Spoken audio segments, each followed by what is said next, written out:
Hey everybody, Prepper Nurse One here. I don't know if you could hear them whining behind the door.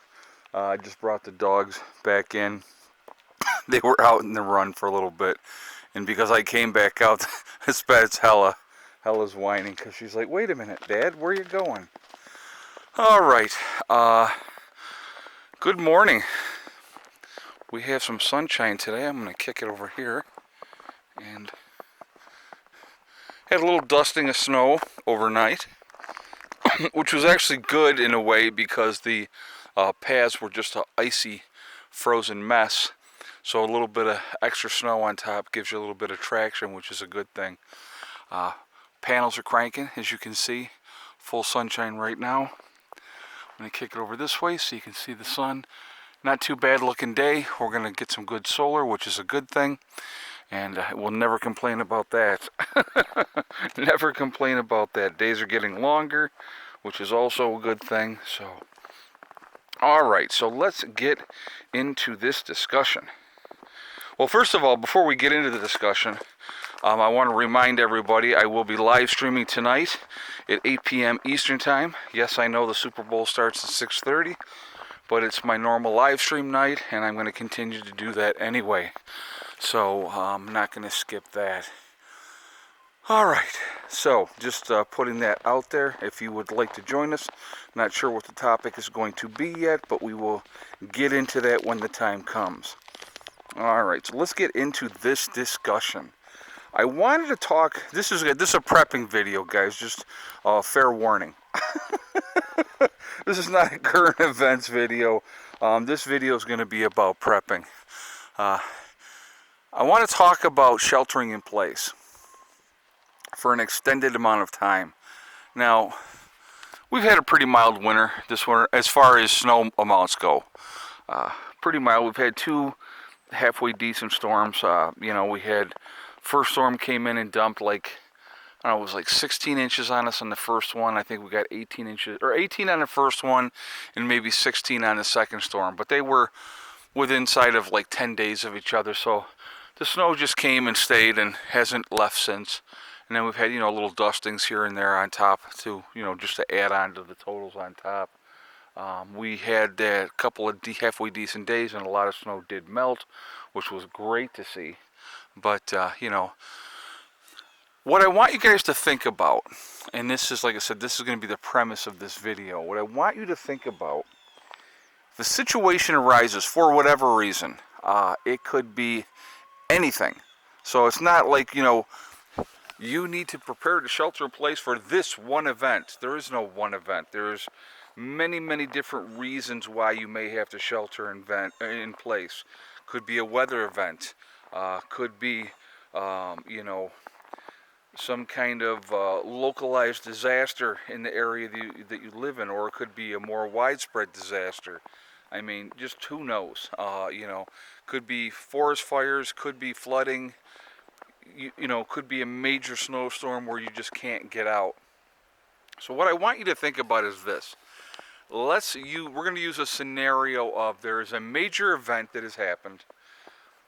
We'll even go with a weather event. Let's go with a snowstorm. Let's go with a major snowstorm. And let's just say because of whatever is going on, no one's coming to dig you out. No one's coming. Maybe your people locally may plow out, like we have the guys out plow out the road and those type of things. But other than that, there's the regular main roads. Nobody's going out there. The plow trucks aren't coming.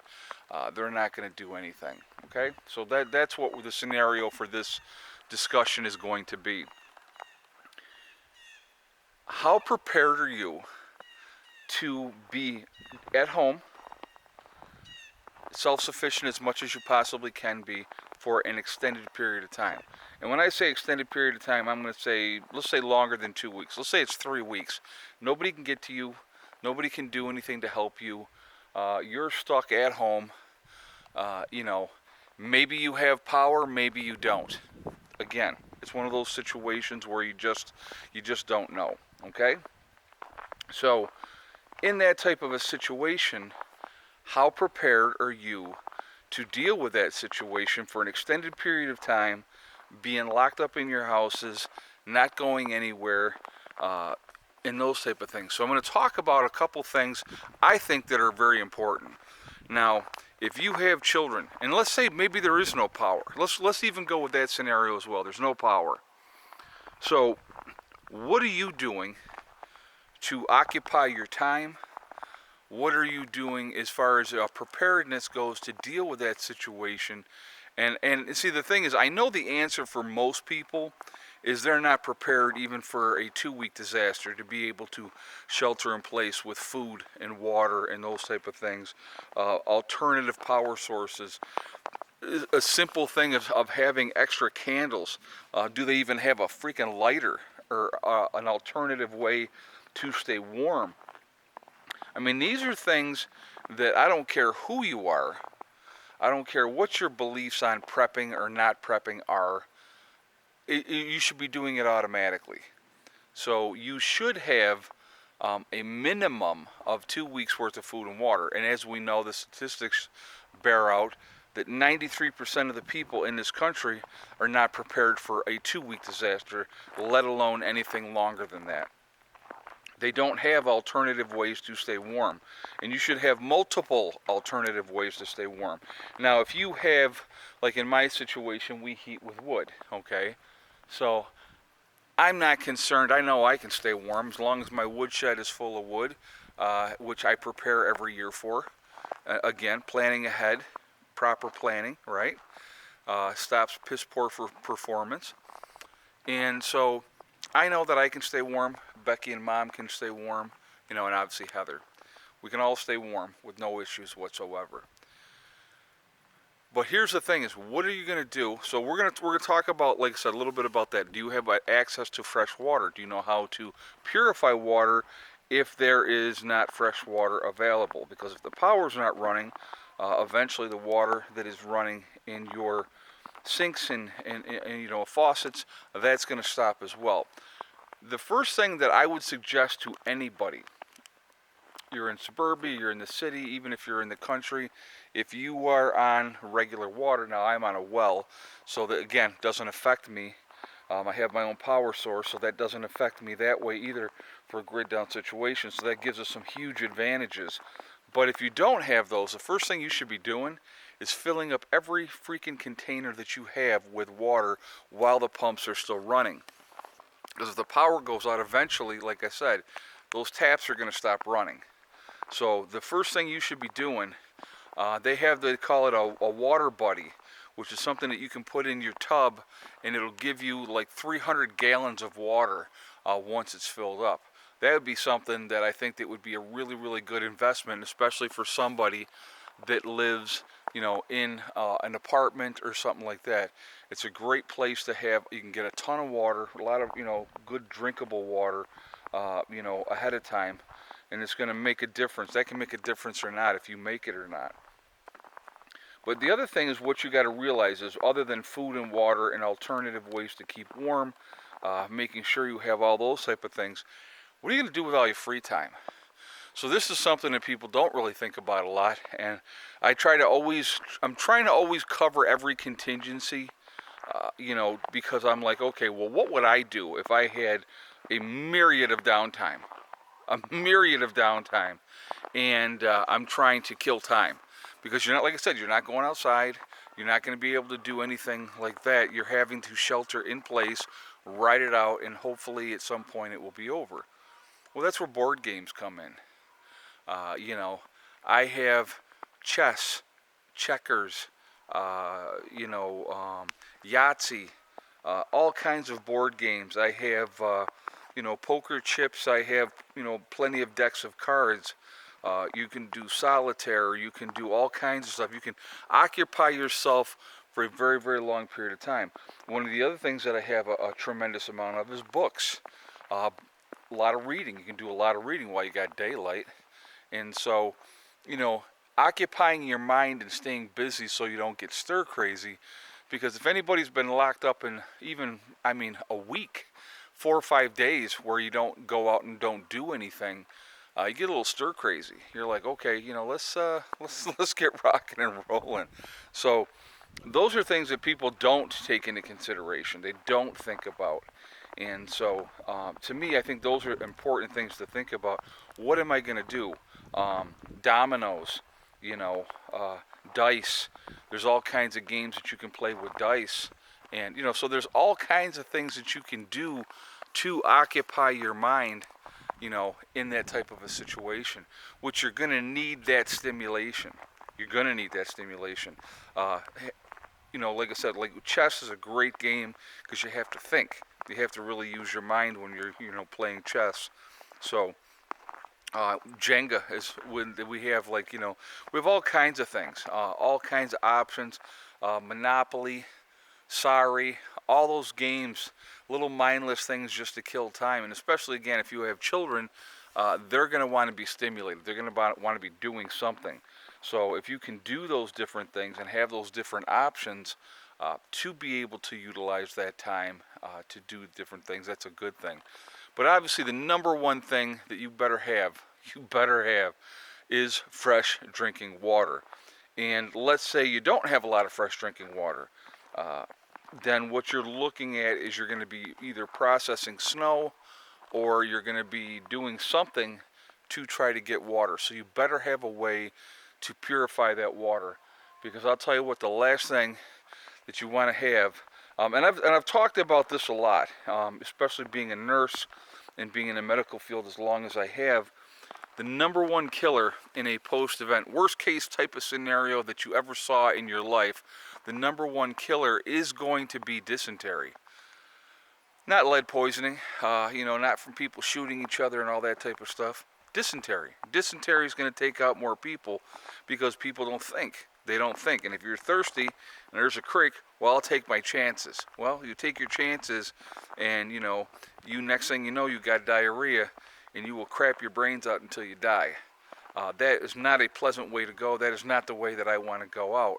So again, with a little bit of proper preparedness ahead of time, you're going to be in a much, much better situation. So that's something to think about. All right. I definitely want to hear your feedback on this, guys. And especially, and here's the other thing, you better make sure, if you are on medications of any sort, where I'm very, very fortunate, I don't take anything. I'll take Advil once in a while if I get a headache or something, but other than that, I don't take anything. But there are a lot of people that are on medications. You better have some backup medications. And realistically, what are you going to do when they run out? What are your alternatives? What are you going to do to be able to survive long term without access to the medications that you need to survive? So those are things also that need to be thought about ahead of time. I'll give you the egg count for yesterday so that you guys can prepare for the live stream tonight. We're going to do the egg count tonight. But yesterday we had 7 eggs. We had 7 eggs a day before that as well. So a couple really good days egg count wise, which this time of year, like I said, it's very surprising, but we'll take it. I've been keeping, if you can see, I don't have them out. When it's this cold, it's very, very cold again today, even though there's no wind. They won't even come out in the run. So I just figure there's no sense I leave them locked up right now. We got a couple 50-degree days coming up here next week. I'll get that opened up for them, and then I'll let them get out there and run around at that point. So, anyway, real quick, I want to mention my website, preppernurse1.com. We have the Prepper Nurse 1 community there, which is a resource that we have set up for you guys to be able to connect with like-minded people. Definitely take advantage of that. It is free to join. You do have to register, but there is no credit card information asked. Also on my website, so once you're in there, check out the message boards. Look for people in your state or your country to be able to connect with like-minded people. Again, we set that up for you guys. It's totally free, so definitely take advantage of that. Second thing on my website, preppernurse1.com, you will see the Forefathers logo. You click on that, it will take you to their website. And they are a CBD and hemp store. If you decide to make a purchase when you go over to their website, so you'll see the Forefathers logo, you click on that, it will take you to them. If you decide to make a purchase when you're over there, make sure you use the discount code PrepperNurse1, and that is the number 1, not O-N-E. You'll save yourself 15% on your purchase. Also, on my website, the last thing, If you go preppernurse1.com, you click on store, it will drop down. You will see Legacy Foods. You click on that, it will take you to the store within the website. What we have available, pretty much everything's available. Everything is stocked up right now really well. 25-year shelf life, GMO free. There are gluten options available for people that need that. It is also vegetarian, but there are beef and chicken options that can be purchased separately. Now's a good time to take advantage of that. We don't have an emergency. They're getting things shipped out really, really quickly. So definitely take advantage of that as well. With that, if I could think here, you're looking at the largest portion size of any of the other freeze-dried food companies. And it's a really good thing to have freeze-dried food as a long-term food option. Very light to carry. You just need to add that hot water and you can have yourself a good meal. So definitely take advantage of that, okay? So anyway, folks, I am going to jump off of here for now. And I will see you all tonight at 8 o'clock. And we'll have a good live stream and we'll enjoy our conversation, I'm sure. And, you know, just hang in there. So hopefully, like I said, I want to hear your feedback on this video. What do you think? Sheltering in place, are you prepared to do it long term? That's the question. So, how ready are you for that? I know a lot of you that watch my channel are ready, but a lot of people need to get that thought process going and think about what they want to do in that situation. All right? I will see you all later. Remember, we are all in this together. We are one race called the human race. We need to figure that out. We'll be in great shape if we do. Also, remember to hug and kiss the ones that you love. Tell them every single day. Tomorrow is not guaranteed. We never know what's going to happen in life, so it's really important that we tell the people that we care about every day how we feel. Last but not least, STD. Step, thing, and day. One step at a time, one thing at a time, and one day at a time. Whatever you are trying to do, whatever you are trying to accomplish, you can do it.